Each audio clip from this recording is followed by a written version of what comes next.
Assalamualaikum dear students. This video lecture is for class 4 subject Urdu, page number 43 plus 44। प्यारे बच्चों, आज हम सफ़ा नंबर 43 और 44 में से इमला करेंगे। इमला, पहला लफ्ज़ है बचाओ। पहला लफ्ज़ क्या है? बचाओ।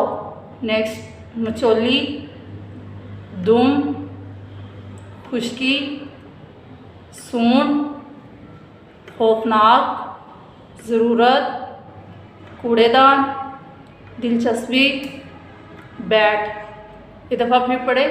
बचाओ, मचोली, दुम, खुश्की, सूंड, खौफनाक, ज़रूरत, कूड़ेदान, दिलचस्पी, बैट। प्यारे बच्चों, ये आपका क्लास वर्क है। क्लास वर्क वाली नोटबुक्स ओपन करें और इसे प्यारा प्यारा नोटबुक के ऊपर लिखें। I hope you all have understood. Thank you so much.